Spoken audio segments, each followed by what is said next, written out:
प्रिय छात्र, आप सभी को हिंदी कक्षा में स्वागत। आज हम 10वीं कक्षा के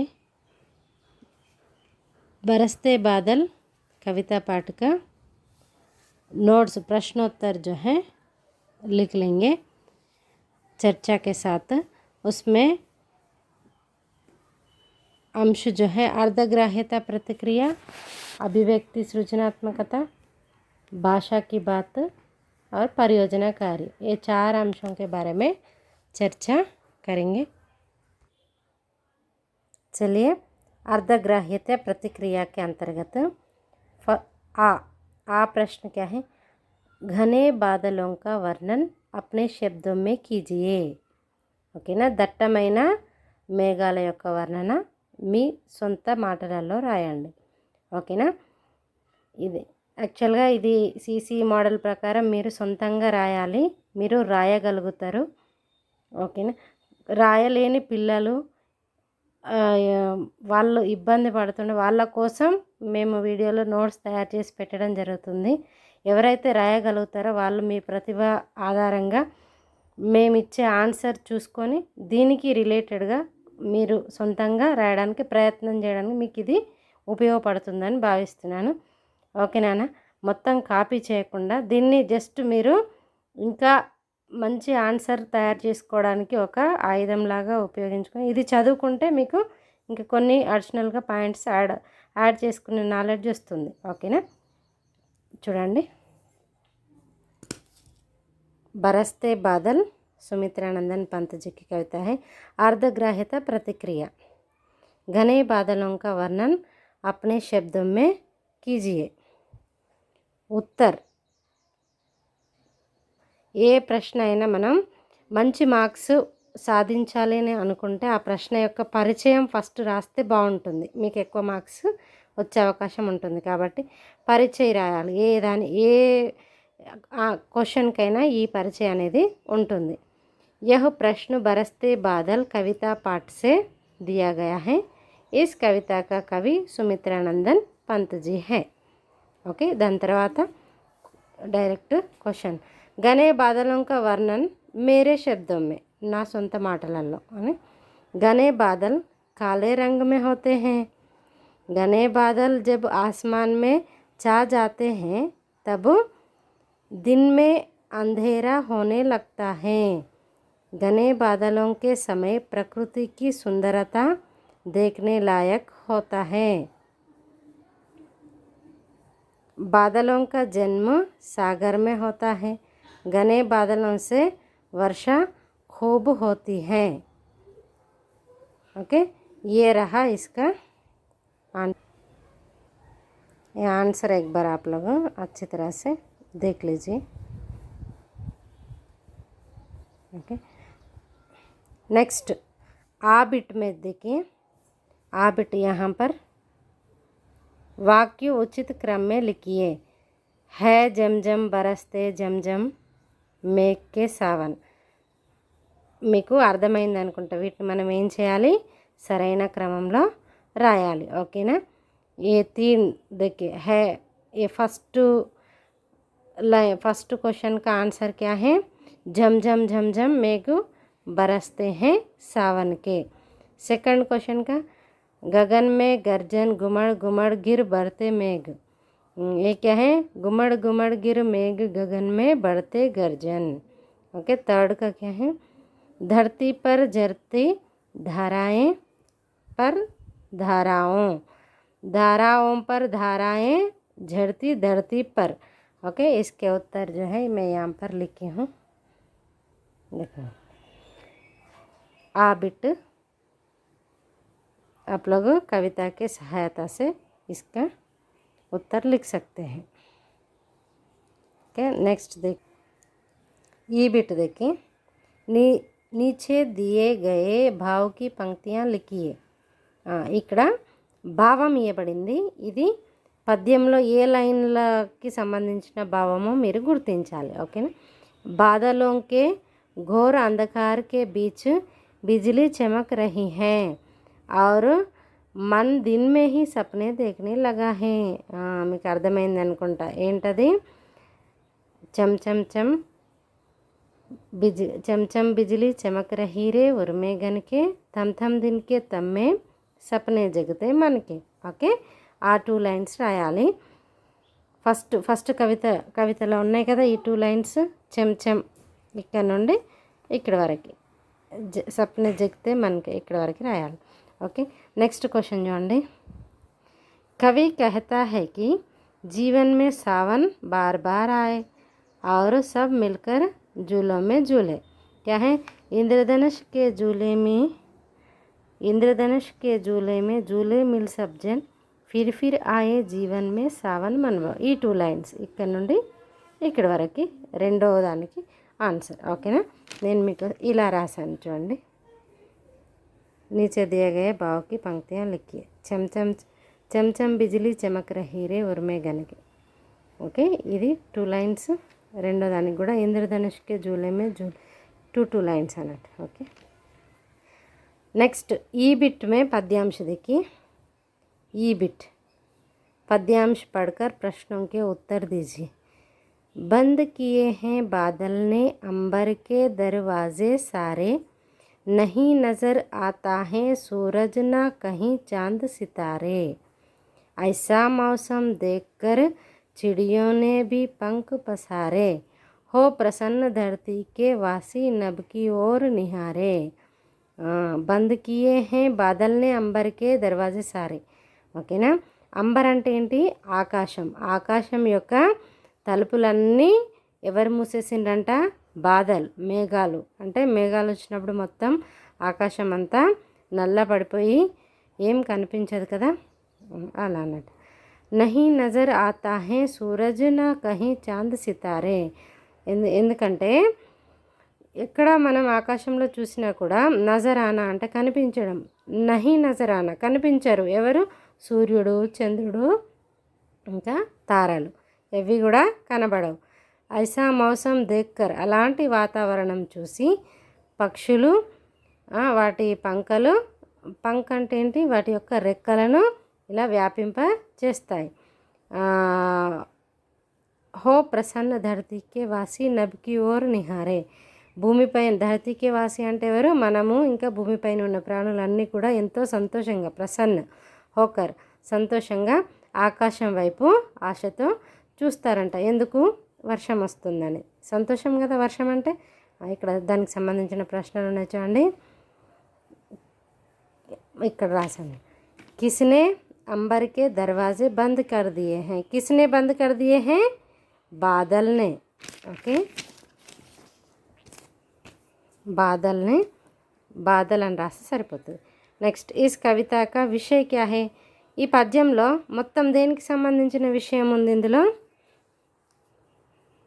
దేనికి సంబంధించిన విషయం? ఏ సూరజ్, చాంద్, చిడియా, धरती, ये सब क्या है? प्रकृति है. इसलिए इसका आंसर क्या है? प्रकृति. ओके, नेक्स्ट सृजनात्मक अभिव्यक्ति में देखिए.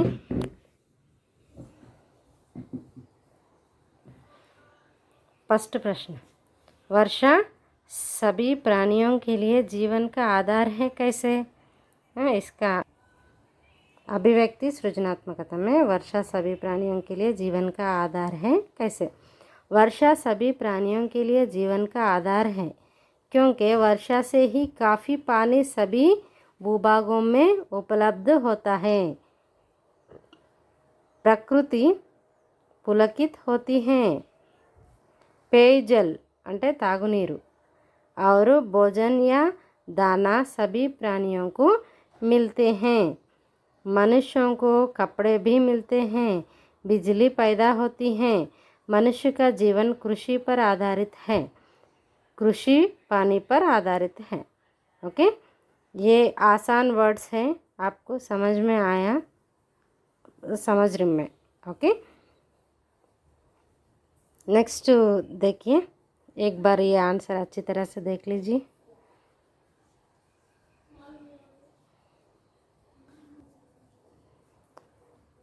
प्रश्न दे. बरसते बादल कविता में प्रकृति का सुंदर चित्रण है, उसे अपने शब्दों में लिखिए. ఓకే, ఈ బరస్తే బాదల్ కవిత పాఠంలో ప్రకృతిని చాలా అందంగా వర్ణించడం జరిగింది. దాన్ని మీ సొంత మాటలలో రాయండి. ఓకే, ఈ ఆన్సర్ మరియు ఇది ఉంది చూడండి.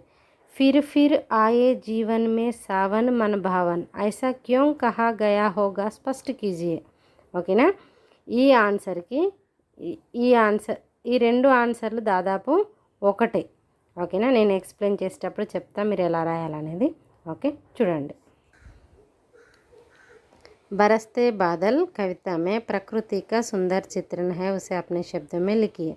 उत्तर పరిచయ్. ఇక్కడ నేను మళ్ళీ ఒకసారి పరిచయం రాశాను. మీరు ప్రతి ప్రశ్నకి ఇది రాయొచ్చు. ఈ పాఠానికి సంబంధించిన ఏ ప్రశ్న వచ్చినా మీరు కొంచెం రైటింగ్ స్పీడ్ చేసుకొని, ఎందుకంటే హిందీ సింగిల్ పేపర్ ఉంటుంది కాబట్టి కొంచెం రైటింగ్ స్పీడ్ చేసుకొని, ముఖ్యంగా 7 మార్క్స్కి వచ్చిన క్వశ్చన్కి మాత్రం ఖచ్చితంగా పరిచయం రాసి వివరణ రాస్తేనే మంచి మార్క్స్ మీకు వస్తాయి. ఓకేనా, పరిచయం ఏముంది, చిన్నగా రాయొచ్చు దాన్ని. ఓకేనా, ఇంత పెద్దగా రాయకూడదు, టైం వేస్ట్ అవుతుంది. यह प्रश्न बरसते बादल कविता पाठ से दिया गया है, कवि सुमित्रानंदन पंत जी हैं.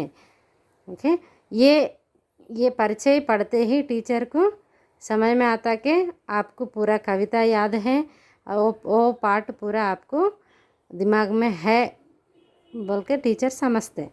विवरण देखिए. सावन के बादल झमझम बरसते हैं, पेड़ों से छलकती बूंदें चमचम गिरती हैं, बादलों के घोर अंधकार के बीच बिजली चमकती है, मन दिन में ही सपने देखने लगता है, मेंढक टर्राते हैं, झींगुर झीं झीं करते हैं, मोर म्याऊं म्याऊं करते हैं, चातक प्यू प्यू करते हैं, जल पक्षी उड़ते हुए गीली खुशी से आह्वान करते हैं, आसमान में बादल घुमड़ते हुए गरजते हैं, वर्षा की बूंदें रिमझिम बरसती हैं और सीधे मन को छूती हैं, इससे रोम खड़े होते हैं, धरती पर धारा प्रवाही वर्षा होती है, मिट्टी के कण कण से कोमल अंकुर फूट पड़ते हैं, कोमल अंकुर फूट पड़ते हैं. ओके, यहाँ तक आप लोग फर्स्ट प्रश्न का उत्तर आप लोग समाप्त कर सकते हैं. బరస్తే బాదల్ కవిత ప్రకృతి సుందరత గురించి ఇక్కడ వరకు మీరు కంప్లీట్ చేయొచ్చు. ఓకేనా, ఫిర్ ఫిర్ ఆయే జీవన్ మే సావన్ మన భావన అనే ప్రశ్న ఉంది కదా, కవి ఎందుకు అన్నాడని, దానికి ఇదంతా రాసి మళ్ళీ యాస్టీజ్గా ఈ పారాగ్రాఫ్ ఒక్కటి యాడ్ చేస్తే సరిపోతుంది. కాబట్టి మీరు వేరువేరుగా రాసుకోవడం కంటే ఒకటే ఆన్సర్ రాసుకోండి, దానికి ఇదే రాయండి, దీనికి ఇదే రాయండి. రెండిటికి కూడా మీకు లాంగ్ క్వశ్చన్గానే అడిగే ఛాన్స్ ఉంటుంది కాబట్టి మీరు మొత్తం ఆ ప్రశ్నల్లో ఏదొచ్చినా ఇది రాస్తే సరిపోతుంది. ఓకే, जल की धाराएं पकड़कर जन के मन लहराते हैं, सावन की खुशी में सामूहिक गान गाते हैं, सब लोग इंद्रधनुष के झूले में झूलना चाहते हैं, इसलिए ऐसा कहा गया होगा कि फिर आए जीवन में सावन मन भावन. ओके, ये प्रश्न पूरा एक बार देख लीजिए.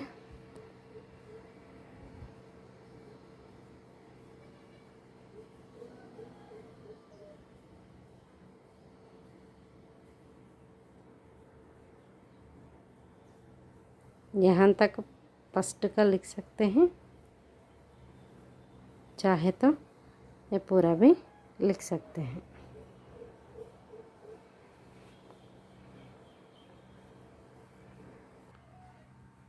थर्ड क्वेश्चन, ई क्वेश्चन देखिए. ये तो इसके साथ ही चर्चा हो गया है, आ के साथ ई का भी हो गया, ई बचा हुआ है. प्रकृति सौंदर्य पर एक छोटी सी कविता लिखिए. ఓకే, ప్రకృతి అందాన్ని వర్ణిస్తూ ఒక చిన్న కవిత రాయండి. మీకు రాసే అంత టాలెంట్ ఉంది కాబట్టి ప్రయత్నం చేయండి. కాకుండా మీకు చిన్న ఐడియా కోసం నేను రాసిన ఒక చిన్న కవిత చూడండి. मेरे घर में एक पेड़ है नीम, उसके साथ ही है दूसरा पेड़ आम। हम सब बैठते उनके नीचे सुबह शाम। मैं और दीदी खाते रोज़ बगीचे के जाम। ఓకే, ఇలా లాస్ట్ పదాలు కలిపిన ఒక కవితలాగా మనం రాయొచ్చు. ఓకేనా, మధ్య మధ్యలో కలుపుకుంటూ కూడా మనం రాయొచ్చు. ఈ చివర్లో కలుపుకుంటూ కూడా మనం కవితని రాయొచ్చు. ఓకేనా, ఇవన్నీ మీరు మంచిగా నేర్చుకోండి. नेक्स्ट भाषा की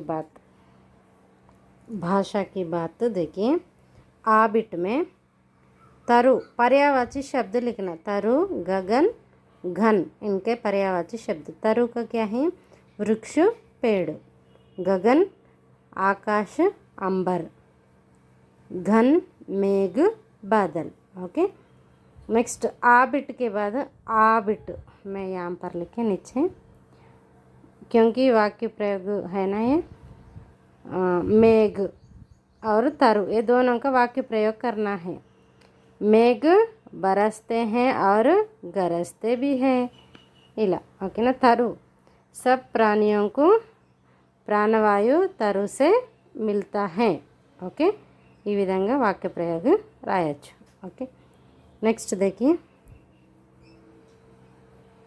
ఈ బిట్ बादल बरसते हैं रेखांकी शब्द का पद परिचय दीजिए.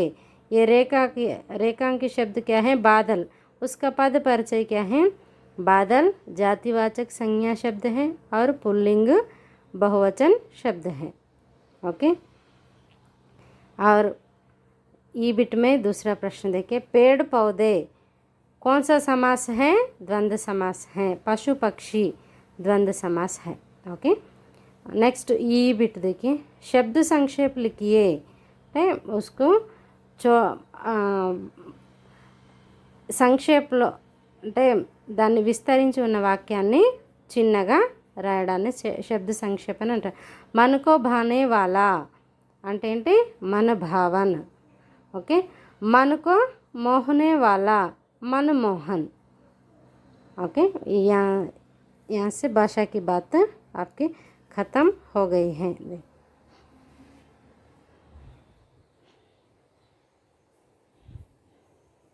कोई डाउट है तो आप लोग मुझे कमेंट बॉक्स में पूछ सकते हैं. परियोजना कार्य देखिए. वर्षा, बादल, नदी, सागर, सूरज, चांद, झरने आदि में किसी एक विषय पर प्रकृति वर्णन से जुड़ी कविता का संग्रह कीजिए. कक्षा में उसका प्रदर्शन कीजिए. పైన చెప్పిన అంశాలలో ఏదైనా ఒక దాని మీద వర్షం కావచ్చు, బాదల్, నది, సాగర్, సూరజ్, చాంద్, జర్నా వీటి మీద ఏదైనా ఒక దాని మీద మీరు ప్రాజెక్టు చేయాల్సి ఉంటుంది. దానికి సంబంధించిన కవితను సంగ్రహించండి. దానికి సంబంధించిన మంచి మంచి పిక్చర్స్ డ్రా చేయండి. మీరు నది అయితే నది గురించి, వర్షం అయితే వర్షం గురించి, బాధలు అయితే ఇలా ఏదైనా ఓకేనా. మంచిగా నీట్గా చేయండి ప్రాజెక్ట్ వర్క్. నేను తర్వాత రాబోయే వీడియోలలో వీటిపైన కూడా వీడియో చేస్తాను. ఓకేనా. అప్పటి వరకు వీటికి వర్షాకి, బాధలకి సంబంధించిన కవితలు మీకు పెడుతున్నాను. వాటి సహాయంతో మీరు ప్రాజెక్ట్ చేసుకోవచ్చు. ఓకేనా. Bye, all the best.